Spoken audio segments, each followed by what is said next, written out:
오늘 하나님 말씀은 창세기 39장 1절부터 6절까지 말씀을 같이 보겠습니다. 오늘 하나님 말씀의 주제는 요셉과 함께 하심으로라는 주제로 말씀을 전하려고 합니다. 성경에는 이 한 사람의 전 생애를 매우 간단하게 한 구절로 표현하는 경우들이 종종 있습니다. 아브라함에 대해서는 그가 하나님을 믿으니 의로웠다라고 이렇게 표현하고 있습니다. 모세에 대해서는 모세는 매우 온유하고 지면에서 모든 사람보다 온유한 자였다 이렇게 표현하고 있습니다.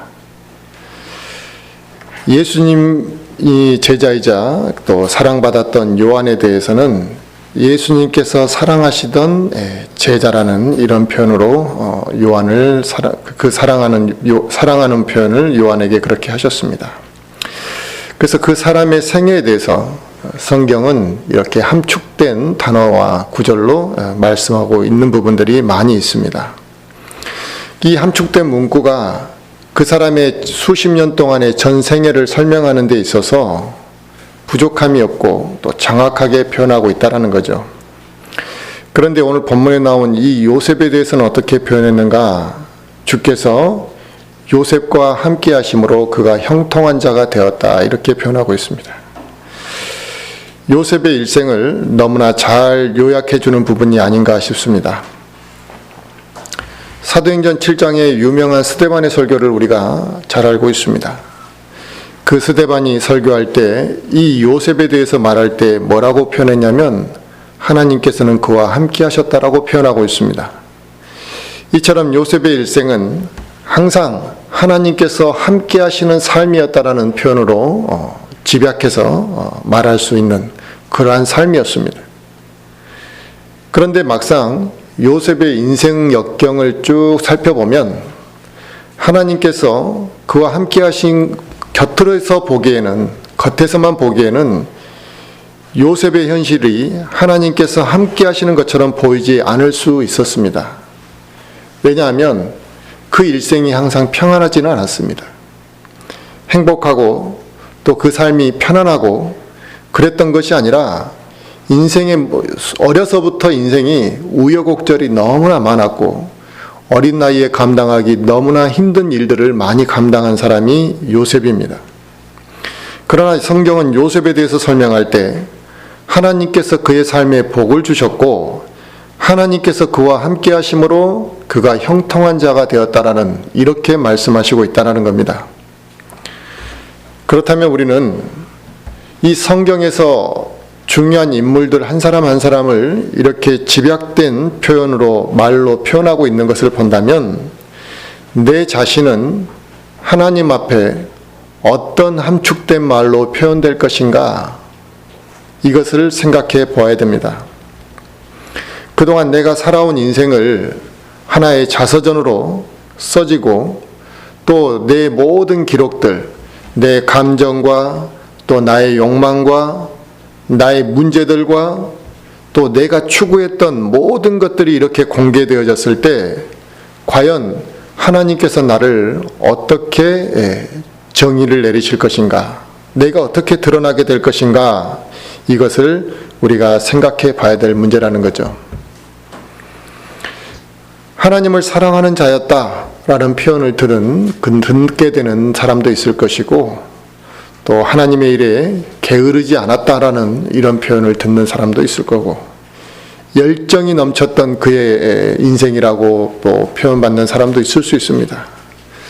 또 반면에 이런 좋은 표현으로 그의 인생이 함축되어지는 것이 아니라 의심 많은 누구누구라는 이러한 표현을 받을 수도 있고 또 하나님보다 세상을 더 사랑하는 아무개였다 이렇게 표현받을 수도 있었겠죠.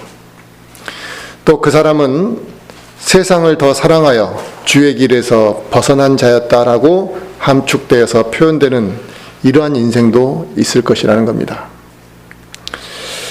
그렇다면 나는 과연 하나님이 나에 대해서 성경의 기록으로 남긴다고 가정한다면 그 나의 인생에 대해서 하나님께서 어떻게 정의를 내리시게 될 것인지 우리는 생각해 보아야만 할 문제입니다. 흔히 이 세상의 위인전을 보게 되면 그 사람들의 일생을 어려서부터 쭉 이렇게 기록해 놓았습니다. 그런데 대부분은 그들의 화려한 일생에 초점이 맞춰져 있고 좋고 아름다운 모습만을 기록하고 있습니다. 그래서 실제 그들이 수많은 실수를 했고 또 수많은 사건들이 있지만 그러한 것들을 빼고 좋은 것 위주로 이렇게 이제 기록을 하게 되는 겁니다. 그러나 하나님께서는 한 인물에 대해서 기록을 남기실 때 좋은 것만 기록하지는 않으셨습니다. 심지어 우리가 존경하는 인물조차도 그 사람의 결점 하나하나를 하나님께서는 다 기록하셨습니다. 주의 영이 거짓이 없으시기 때문에 모든 것들을 낱낱이 밝히시는 거죠. 다윗의 일생에 그의 일생의 제일 오점은 간음의 사건입니다. 자기가 스스로 자서전을 쓴다면 다윗은 절대로 그 간음의 사건을 기록으로 남기지 않았을 겁니다. 또 만약에 다윗의 그 사건 중에 간음의 사건이 성경에 기록이 되지 않았다면 우리는 다윗을 지금보다 더 높게 평가했을 것이 분명합니다. 그런데 하나님께서는 그의 실수를 다 기록으로 남기셨습니다. 다윗뿐만 아니라 모든 인물이 그렇습니다. 모세도 그랬고 아브라함도 그랬고 또 우리가 존경하고 따르는 사도 바울도 그랬습니다. 만약에 사도 바울의 오점을 기록으로 남기지 않았다면 사도 바울은 엄청난 위대한 인물로 지금보다 더 추앙받게 될 인물입니다. 그는 부족함이 없는 인물입니다. 그러나 하나님께서는 그의 실수와 과거의 그의 행적이 어떠했는지를 다 기록해 놓으셨습니다. 그렇다면 우리 역시 우리가 살아온 인생에 대해서 그리스도 심판석 앞에 서게 될 때 나의 모든 것들을 하나님께서 낱낱이 기록한 것들을 밝히실 것이라는 것을 우리가 생각하게 된다면 내 인생의 시간을 어떻게 살아야 되는지가 이제 답이 나오는 것이고 내가 이제 적당히 살아갈 것이 아니라는 것을 우리는 분명히 깨닫게 되는 겁니다. 바로 그와 같은 성경 기록이 요셉에 대해서 말씀할 때 주께서 요셉과 함께 하셨다라고 기록하는 이 부분은 매우 중요하고 인상 깊은 말입니다. 왜냐하면 이 요셉은 예수 그리스도를 예표하는 인물입니다. 요셉과 예수 그리스도는 공통점이 굉장히 많습니다. 요셉이 노예로 팔렸던 것처럼 예수 그리스도도 은 30냥에 팔렸습니다. 하나님께서 요셉으로 인해 오늘 본문에 말씀하신 대로 그 보디발의 집이 복을 받았듯이 예수 그리스도로 인해서 이스라엘과 우리 구원받은 그리스도인들이 복을 받았습니다.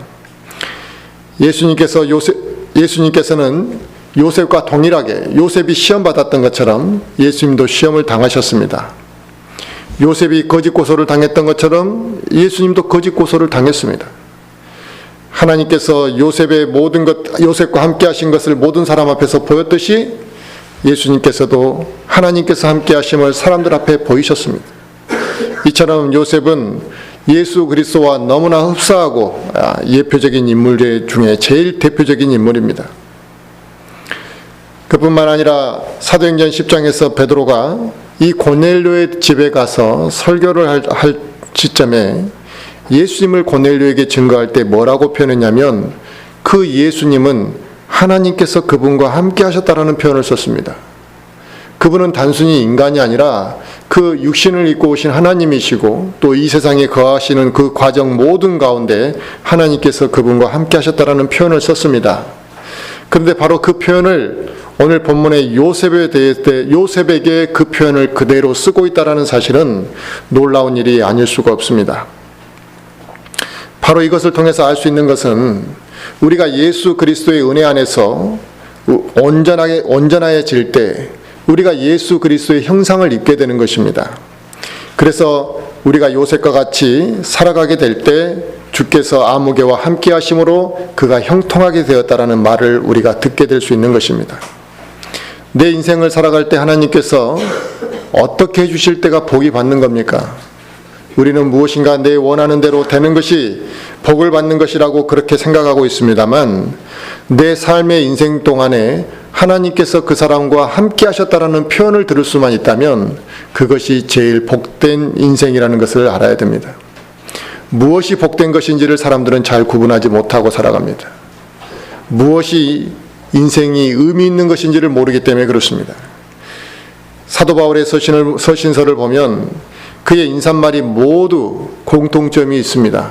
어떤 공통점이 있냐면 하나님께서 너희와 함께 하시기를 원한다라는 그 인사말이 항상 붙어 있습니다. 로마서 1장에서도 또 로마서 15장 16장에서도 평강의 하나님께서 너희 모두와 함께 계시기를 원한다는 인사말로 시작하고 또 그 인사말로 서신을 마무리하고 있는 것을 볼 수 있습니다. 고린도 교회를 향해서도 고린도전서 1장 3절에서 그들과 같이 인사하고 있고 또 고린도후서 1장에서 동일하게 또 인사하고 있습니다. 하나님 우리 아버지와 주 예수 그리스도로부터 은혜와 평강이 너희에게 있을지어다라고 말하고 있습니다.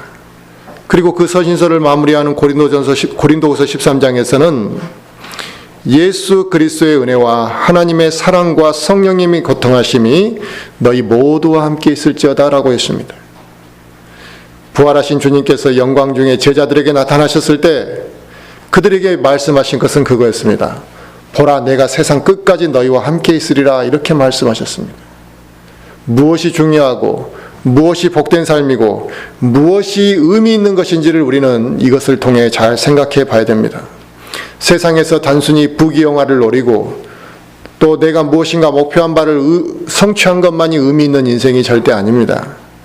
하나님이 나와 함께 하시는 삶을 증명해 보이느냐, 하나님이 나와 함께 하시는 것을 항상 우리가 깨닫고 누리고 살아가느냐, 그것이 우리에게 우리의 인생을 변화시키는 것이고 우리 인생이 복된 삶이라는 것을 아셔야 된다는 겁니다. 바로 하나님께서 우리와 함께 하신다는 이 표현은 그냥 형식적인 인사말 중에 하나가 아닙니다. 그냥 무의미하게 쓰는 인사말이 아니라 하나님께서 나와 함께 하시는 삶이 얼마나 중요한지를 우리는 알 수 있는 내용입니다. 그러므로 내 인생의 삶을 한 문장으로 설명한다고 한다면 하나님께서 나와 함께 하신다 이렇게 말할 수 있도록 우리가 하나님의 은혜 싸움에서 살아가는 삶을 살아야 한다는 거죠. 바로 저와 우리 모든 성도들이 그 삶이 주님과 함께하는 삶이 되기를 저는 간절히 바랍니다. 요셉의 일생을 보면 그는 어릴 때부터 아버지로부터 많은 사랑을 받았습니다. 그런데 형들은 그를 시기했습니다. 그래서 그 형들이 요셉을 어린 나이에 그 요셉을 이집트의 노예로 팔아버린 겁니다. 하지만 하나님께서 그와 함께 하셨기 때문에 그 노예로 팔리는 상황을 막으신 것이 아니라 그 팔리는 상황도 하나님께서 사용하신 거였던 겁니다. 더 나쁜 악랄한 노예로 팔리는 것이 아니라 보디발의 집으로 팔릴 수 있도록 하나님께서 그 상황을 사용하신 것입니다. 만약에 하나님께서 함께하지 않으셨다고 한다면 요셉의 인생은 또 어떤 상황으로 펼쳐졌을지 알 수가 없는 겁니다. 요셉에게는 노예로 팔리는 그 상황이 비참한 상황이었지만 하나님께서 함께하시면 그 비참한 상황이 그에게는 은혜가 될 수 있다는 사실입니다. 그가 형들의 시기와 질투로 인해 이집트 노예로 팔리는 상황만을 볼 때는 하나님께서 그와 전혀 함께 하시는 것처럼 보이지가 않는 것입니다. 하지만 하나님께서는 그 상황 가운데 함께하고 계셨고 매 순간순간을 지키시고 인도하셨다라는 사실입니다. 그리고 요셉도 불안했을 겁니다. 그 어린 나이에 타지에 알지 못하는 곳에 팔려가는데 그가 어떻게 평안할 수가 있었겠습니까? 힘들고 불안하는 그 상황 가운데서도 그는 원망과 좌절하지 않았습니다. 외롭고 어려운 현실 속에서도 그는 꿋꿋하게 그 본을 보여주는 삶을 살았다라는 겁니다. 요셉은 분명히 노예로 팔렸지만 그가 노예로 가서 적당하게 일하고 요령을 피하면서 일한 사람이 아니었다라는 걸 우리는 알 수 있습니다. 만약 요셉이 자기의 처지를 비관하는 삶을 살았다고 한다면, 그가 항상 원망하는 삶을 살았다고 한다면 그는 노예 생활 가운데 열심히 일하지 않았을 겁니다. 원망하고 신세타령만 하며 자기가 그 시간이 언제 어떻게 될지 모르는 것에 대해서 불안해하고 시간을 허비했을지도 모릅니다. 만약에 요셉이 그렇게 인생을 살았다고 한다면 하나님께서 그 요셉과 어떻게 함께 하셨겠습니까? 요셉의 인생에 하나님께서 어찌 복을 주셨겠습니까? 그러나 요셉은 노예의 신분이었음에도 불구하고 하나님만을 신뢰하고 자기에게 주어진 그 상황에서 요령을 피우지 아니하고 열심히 일했음을 우리는 알 수 있습니다. 그가 보디발의 집에서 최선을 다하는 행동과 맡은 일에 열심을 기울이는 면들은 세상 사람들, 믿지 않는 사람들의 눈에 볼 때에도 그에게 믿음을 줄 정도였습니다. 하나님께서 그의 그런 부분들을 인정하셨기 때문에 그와 함께 하시고 그가 하는 모든 일에 함께 하셨기 때문에 그 삶이 형통했다고 했습니다. 노예인데도 불구하고 노예 위치이고 노예 신분임에도 불구하고 그를 형통했다라고 표현한다는 사실입니다. 우리는 내 환경과 내 신분의 위치만을 가지고 우리는 형통하냐 그렇지 않느냐를 판단합니다. 그러나 내가 물질적으로 어려울지라도 내 위치가 어려울지라도 하나님께서 나를 형통하게 하시면 우리는 그 안에서 자유와 기쁨을 누릴 수 있는 것입니다. 하나님을 따르는 사람들, 하나님을 신뢰하며 두려움 가운데 섬기며 그분의 말씀을 사모하는 자들에게는 반드시 하나님께서 그의 삶을 형통하게 하시는 것입니다. 그의 모든 삶 가운데서 하나님의 손길이 나타나신다는 것은 오늘 본문의 요셉을 통해서 우리에게 가르치시고자 하는 것입니다. 하나님께서 형통하게 하신 요셉의 그 성실함과 요셉의 정직함은 그의 주인의 마음을 사로잡을 정도였습니다. 그 주인 보디발은 요셉에게 자기의 모든 소유를 맡겨도 불안하지가 않았습니다. 요셉이 모든 것을 다 주관하도록 했습니다. 그로 인해 요셉과 함께 하신 그 하나님의 복이 요셉뿐만 아니라 요셉이 거하는 보디발의 집에 또 보디발의 들에 보디발이 가지고 있는 모든 소유에까지 임했다라고 말씀하시고 있습니다. 이처럼 하나님께서 나와 함께 하시고 또 그로 인해 형통하게 하신다는 것은 단지 내 한 사람만의 유익을 주는 것이 아닙니다. 나만의 기쁨으로 끝나는 것이 아니라 나로 인해 주변에까지 좋은 영향을 미치게 된다는 사실이죠.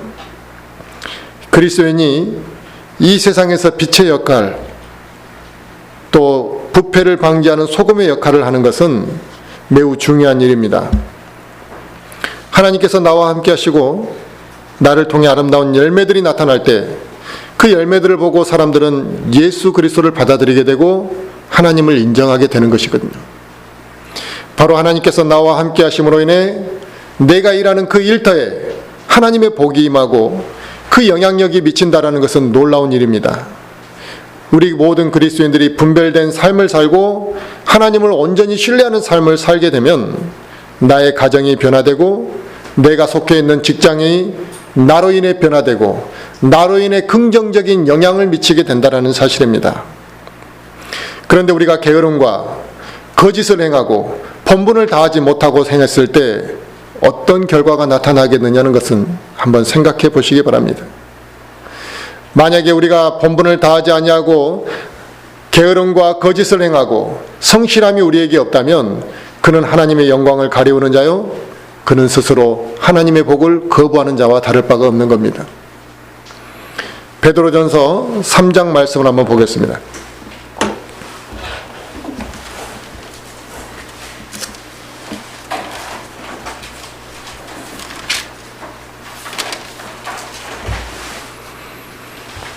베드로전서 3장 1절부터 2절입니다.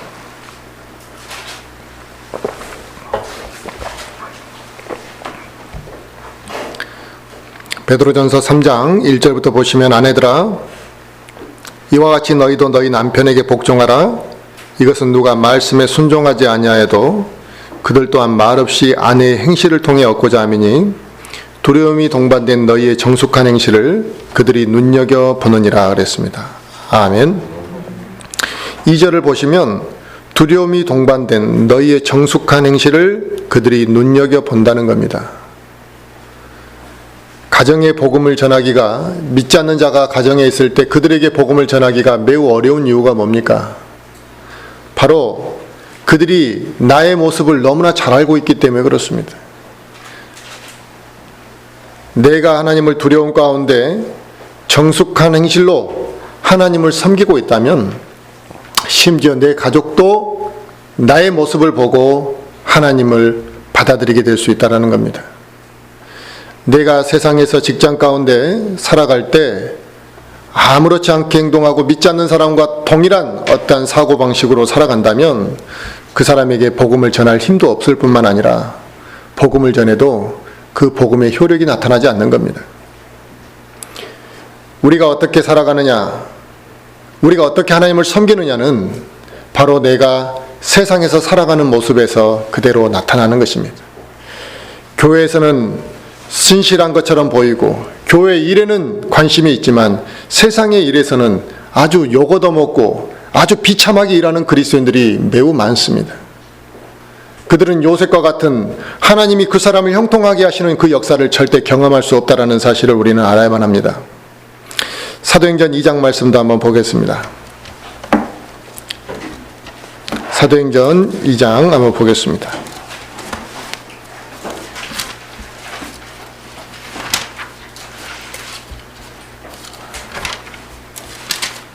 사도행전 2장 46절부터 보시면, 또 날마다 한마음이 되어 성전에 거하고 집에서 집으로 돌아가며 빵을 떼면서 단일한 마음으로 즐겁게 자기들의 음식을 먹고 하나님을 찬양하며 온 백성에게 호감을 얻으니 주께서 구원받아야 할 자들을 날마다 교회에 더하시더라 그랬습니다. 아멘. 하나님을 찬양하고 온 백성에게 호감을 얻었으니까 당연히 뭐예요? 사람들이 그들이 전하는 복음을 받아들이게 되고 교회에 관심을 가지게 되는 것입니다.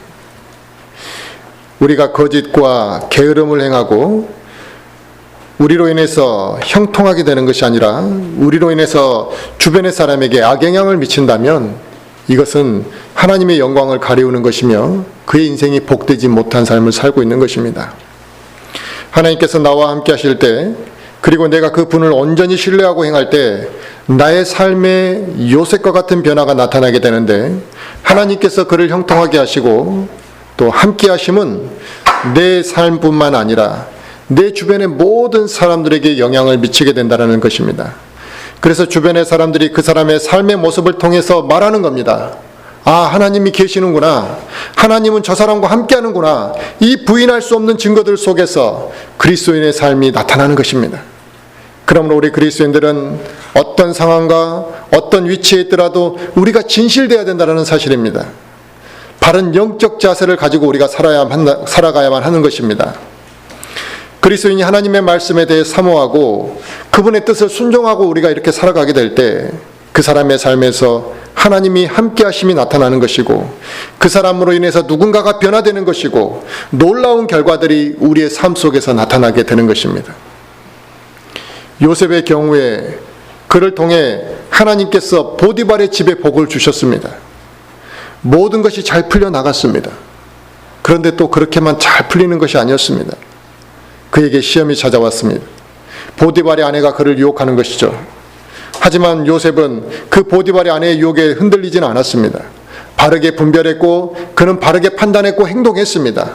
그런데 바르게 했음에도 불구하고 요셉은 보디발의 아내의 거짓말로 인해서 감옥에 갇히게 되었습니다. 요셉이 잘못한 건 없습니다. 그렇다면 요셉은 인간적으로 얼마나 억울했겠습니까? 그가 감옥으로 가는 그 과정이 얼마나 답답하고 힘들었겠습니까? 그러나 하나님께서는 그 순간에도 요셉과 함께 하셨기 때문에 그가 인생의 나락으로 떨어진 것이 아니라 그것이 오히려 그에게 전화이복이 되었던 것이라는 거죠. 그가 감옥으로 갔지만 요셉이 감옥의 죄수들을 관리할 수 있게 하셨습니다. 왜냐하면 그곳에서 낙담하고 좌절한 것이 아니었기 때문에 그랬겠죠. 요셉은 그곳에서도 성실했고 하나님께서 그를 형통하게 하셨고 하나님께서 함께 하셨기 때문에 그 나락과 같은 감옥에서도 죄수들을 관리하는 위치에서 그는 섬겼습니다. 결국 그 감옥으로 갔던 요셉의 그 과정은 나중에 하나님께서 그 요셉이 왕 앞에 나갈 수 있도록 하는 과정이었습니다. 그가 감옥에 갔기 때문에 왕의 관리들을 만날 수 있는 과정으로 하나님께서 사용하셨음을 우리는 알 수 있습니다. 물속에 고무공을 깊숙이 집어넣으면 그 고무공은 다시 물 위로 떠올라옵니다. 절대 그 고무공은 물속에 아무리 힘을 주고 집어넣어도 손을 떼면 다시 올라오는 것처럼 요셉의 인생이 그러했습니다.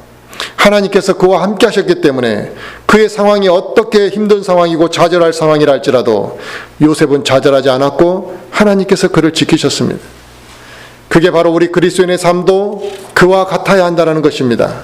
이것은 요셉에게만 일어나는 일이 아니라 하나님을 신뢰하고 하나님이 함께 하시는 그 모든 그리스도인들의 삶 속에서 나타나야 한다는 사실입니다. 물속에 들어가서 보이지 않는 것 같지만 다시 하나님의 은혜로 하나님의 도우심으로 일어나는 그러한 삶. 분명 하나님께서는 요셉과 함께 하셨지만 요셉은 어려운 일을 당했습니다. 하나님이 함께 하셨지만 요셉이 시험도 받았습니다. 심지어 감옥에 있는 동안에 그가 술 맡은 관원장의 그 꿈을 해석해주고 다시 그가 풀려날 것 같은 희망을 가졌습니다. 그 꿈을 해몽해 주었지만 술 맡은 관원장은 다시 그가 복직된 이후에 요셉의 이름을 잊어버렸습니다. 요셉과 한 약속도 잊어버렸고 요셉을 기억하지 않았습니다. 요셉은 자기가 곧 이제 감옥에서 풀려날 것이라고, 억울함이 해소될 것이라고 생각했지만 그 희망이 사라져버린 것입니다. 그리고 몇 년을 더 감옥에 있어야만 했습니다. 하나님께서는 언제나 요셉과 함께 하셨지만 요셉의 삶에는 그런 좌절과 기다림이 계속 반복되고 있다는 사실입니다. 하나님이 우리와 함께 하신다고 해서 우리가 아무런 고통과 슬픔이 없이 모든 것이 좋은 일만 있는 것은 절대 아니라는 사실입니다. 우리가 하나님을 온전히 신뢰하고 바른 믿음을 가지고 있다고 해서 좋은 일만 있고 모든 일이 잘 풀린다면 이건 신앙이 아닙니다. 눈물과 슬픔과 고통과 배고픔과 고독한 시간들이 우리에게 있습니다.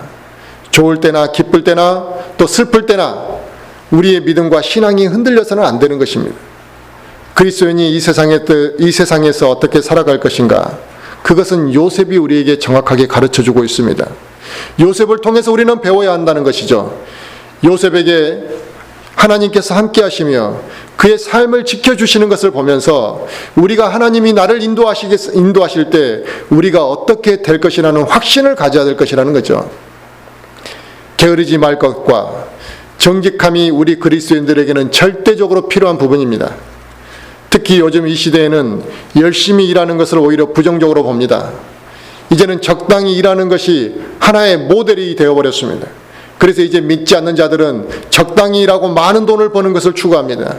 심지어 그리스도인들조차도 그것을 쫓아가고 있는 모습들을 볼 때 어떻게 하나님께서 그 사람의 인생을 요셉과 같이 책임져 주시겠느냐는 겁니다.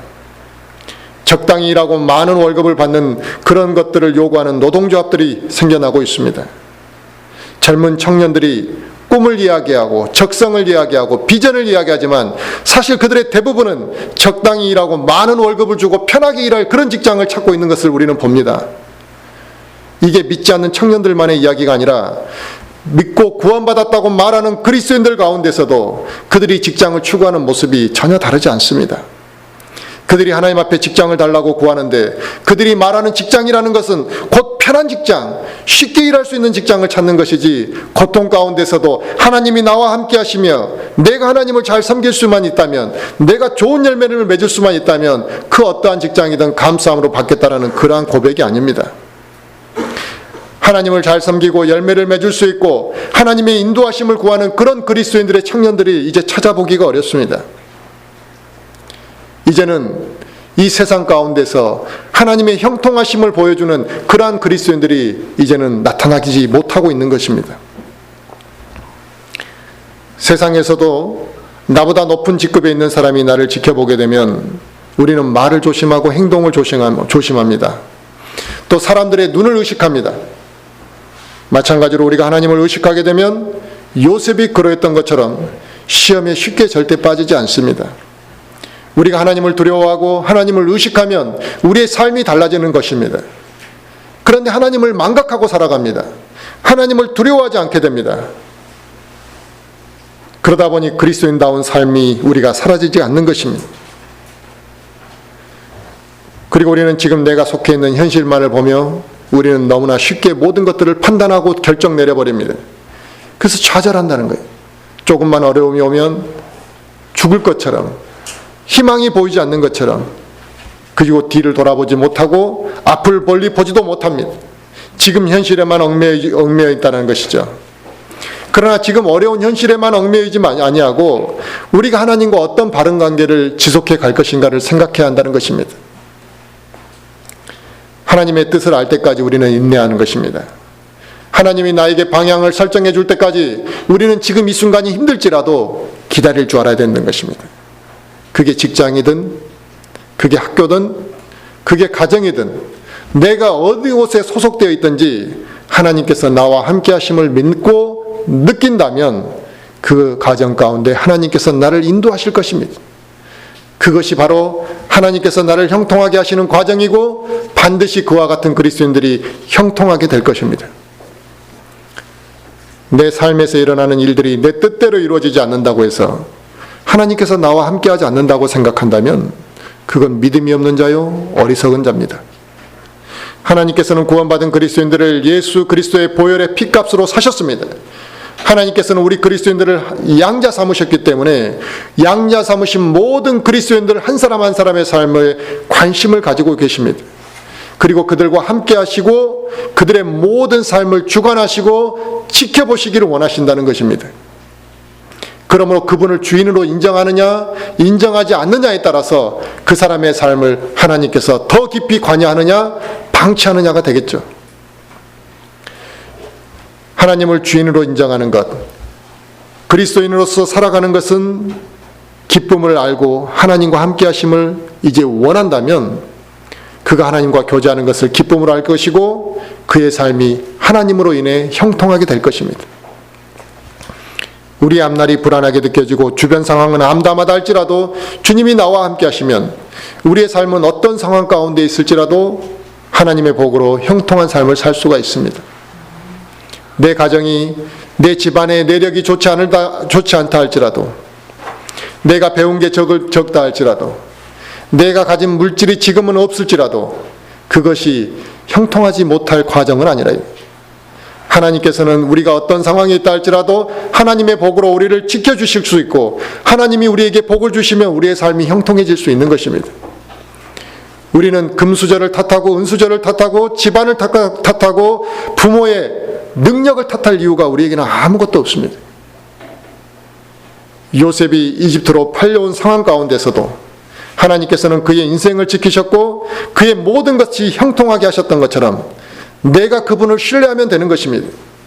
요셉의 아버지 야곱이 요셉을 잘 키웠기 때문에 그가 형통한 게 아닙니다. 야곱에게 많은 능력을 받았기 때문에 요셉이 인생이 복받은 것이 아니라는 겁니다. 그분을 신뢰하는 것, 그리고 나에게 주어진 일을 그리스도인으로서 합당하게 살아간다는 것, 바로 그와 같은 삶을 살아갈 때 하나님께서 그와 함께 하시는 것입니다. 하나님께서 나와 함께 하실 때 나에게 피할 길을 마련해 주시고 나에게 복을 채워주실 것이고 그 복이 차고 넘칠 것이라는 겁니다. 저와 우리 모든 성도들이 이 요셉과 함께 하셨던 그 하나님의 복, 그 하나님의 은혜 가운데서 앞으로도 죽는 그날까지 우리가 풍성한 삶을 살아갈 수 있게 되기를 기도합니다. 기도하시겠습니다.